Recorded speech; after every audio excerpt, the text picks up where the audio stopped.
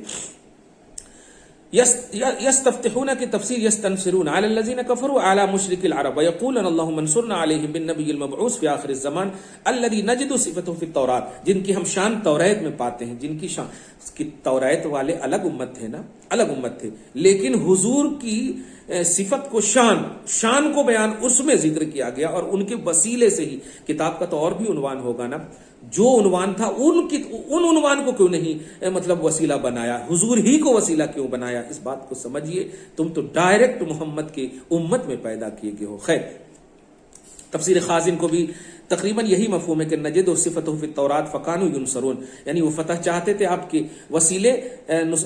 اور یوں کہتے کہ اللہ آخری زمانے میں بھیجے جانے والے جس نبی کی صفت ہم اپنی کتاب توریت میں پاتے ہیں ان کے وسیلے سے ہمیں ان مشرکین عرب پر غلبہ عطا فرما، تو ان کی مدد ہوتی تھی۔ تفسیر بغوی میں بھی اس آیت کے تحت تفسیر خازن ہی کے برابر ہے۔ تفسیر کشاف میں بھی تقریباً یہی مفہوم ہے کہ ہمیں اس نبی کے وسیلے سے جو آخری زمانے میں مبعوث ہوں گے، جس کی تعریف و توصیف ہم توریت میں پاتے ہیں، فتح و نصرت عطا فرما۔ تفسیر جلالین میں بھی تقریباً یہی مفہوم ہے، یہودی مشرکین عرب پر غالب آنے کے لیے اس طرح دعا کرتے، اے اللہ ہمیں مشرکین عرب پر اس نبی کے وسیلے سے غلبہ عطا فرما جو آخری زمانے میں مبعوث ہوں گے۔ ان تمام باتوں کے ذریعے سے میں دو بات کہنے جا رہا ہوں کہ حضور صلی اللہ علیہ وسلم کا آج کی تاریخ میں نہیں، حضور کے آنے کے بعد تو ایک رسپانسبلٹی بن جاتی ہے امت محمدیہ کی کہ بہرحال حضور ہی کا وسیلہ لینا، کیونکہ ابھی حضور نہیں آئے، دوسری امت ہمارے نبی کے وسیلے سے کامیاب ہو رہی ہے، جبکہ ان کے پاس نہیں آئے، ہمارے پاس تو آ گئے ہیں۔ یہ رسپانسیبل بنایا اللہ پاک نے کہ دیکھو نبی ہم نے نہیں بھیجا ان کے پاس، مگر اس نبی کا اس نے وسیلہ لیا تو ہم نے کامیاب کیا، فتح و نصرت عطا کی۔ اب تمہارے پاس تو آ گئے ہیں، تم اپنی ذمہ داری اور عادت بنا لو۔ یہی وجہ ہے اہل سنت و جماعت ڈویژن نہیں کرتے اور ہر دعا میں حضور کا وسیلہ لیتے۔ کیوں؟ وہ جانتے ہیں کہ یہ حضور دوسرے کے پاس نہیں آئے، مگر حضور کے خیال سے، وسیلے سے، خیالی وسیلے سے، آپ کہیں خیال والے وسیلے سے دعا کرے تو دعا قبول ہوئی۔ یہاں تو حضور آئے ہیں، الحمدللہ ہم نے دیکھا ہے، ہم نے جانا ہے، ہم نے پہچانا ان کے قرآن، ان کو لیا، ان کی ہم امت محمدیہ کہلاتے ہیں۔ کیا بات ہے! ایک بات، اور دوسری سب سے امپورٹنٹ بات کہ جب حضور کا جشن، حضور کے حوالے سے پازیٹیوٹی، حضور کے حوالے سے جب ایک شخص ابھی حضور نہیں آئے اور فتح مل سکتا ہے، انہیں کامیابی مل سکتی ہے، انہیں نصرت مل سکتی ہے انہیں، تو حضور کے آنے کے بعد اگر حضور کا وسیلہ، حضور کا جشن، حضور کے لیے پازیٹیوٹی، حضور کے لیے ذکر۔ اچھا ایک اور بات، جس کا تذکرہ تو نے توریت میں کیا، جس کا تذکرہ تو نے انجیل میں کیا، سوال یہ ہے کہ انجیل تو ایک مستقل انسائکلوپیڈیا ہے نا، مستقل کتاب ہے، مستقل قانون الہی ہے اس امت کے لیے، اس نبی کے لیے۔ صاحب توریت، صاحب انجیل جو بھی نبی ہیں، عیسیٰ علیہ السلام ہو، موسیٰ علیہ السلام ہو، آپ ان بات کو سمجھیے، مستقل کتاب ہے نا، تو پھر کتاب ان کی ہے، قانون ان کا ہے، ذکر محمد کا ہے۔ کس لیے ذکر ہے؟ سمجھ رہے ہو آپ اس بات کو؟ ذکر دیکھیے، نبی کا ذکر جب نہ آنے والی قوم میں اللہ پاک اپنے کلام میں پازیٹیوٹی کے ساتھ رکھا ہے، تو تمہارے پاس نبی کو بھی بھیجا اور پورا قرآن ذکر محمدی سے بھرا پڑا ہے۔ سورہ محمد دیکھیے، محمد کے نام ہی سے سورہ ہے۔ کون سا ایسا امتی ہوگا جو حضور کے ذکر سے، حضور کے جشن سے بدعت و گمراہی کا نظریہ رکھے گا؟ میں سمجھتا ہوں کہ امت محمدیہ میں ہونے کا اسے کوئی حق نہیں پہنچتا۔ امت محمدیہ تو اپنے آپ کو نبی کے جشن اور نبی کے ذکر کا رسپانسیبل سمجھے کہ ذمہ دار ہے، کہ ہماری ذمہ داری میں ہے۔ بہرحال حضور پاک صلی اللہ علیہ وسلم اہل سنت و جماعت کے، اب میں ترجمہ نہیں کر رہا ہوں، اہل سنت و جماعت کی روحوں کی یقیناً ایک تازگی ہے۔ اہل سنت و جماعت صحابہ، تابعین، تبع تابعین، جتنے بھی ائمہ اربعہ سب ہیں، اور جو لوگ صرف 63 سال کی بات کرتے ہیں وہ موسیٰ کی قوم میں بھی اگر جائیں گے تو موسیٰ علیہ السلام کی قوم ہو یا عیسیٰ علیہ السلام کی قوم ہو، محمد کے وسیلے سے فتح و نصرت پا رہی ہے۔ محمد کے وسیلے کے بغیر ہمارا کوئی وجود نہیں ہے، محمد کے جشن کے بغیر ہمارا کوئی وجود نہیں ہے، جشن آمد بہار کے بغیر ہمارا کوئی وجود نہیں ہے، فکر رسالت میں مگن اور گم رہنے کے بغیر ہمارا کوئی وجود نہیں ہے۔ دعا ہے اللہ تعالیٰ آج کی اس خصوصی گفتگو کو حبیب پاک صاحب الاولاق کے وسیلے سے قبول فرمائے، اپنی شان کریمی کے مطابق اجر عطا فرمائے، گھر بار میں اولاد میں برکتیں عطا فرمائے۔ شب جمعہ کے صدق و طفیل میں مولا ہم سب کی دعاؤں کو قبول فرما، جن جن لوگوں نے دعاؤں کی درخواست کی ہے سب کی نیک اور جائز تمناؤں اور دعاؤں کو قبول فرما، اور آج کی اس خصوصی درس جیلانی کو اپنے محض فضل سے قبول فرماتے ہوئے ماہ نور کی برکتوں سے ہم سب کو، ہم سب کے اصلوں کو، ہم سب کی نسلوں کو مغفرت کا تمغہ عطا فرماتے ہوئے جو زندہ ہے انہیں صحت کاملہ عاجلہ نصیب فرما، جو انتقال کر چکے ہیں انہیں غریق رحمت فرما۔ وصلی اللہ تعالی علی خیر خلق محمد وآلہ واصحابہ اجمعین برحمتک یا ارحم الراحمین۔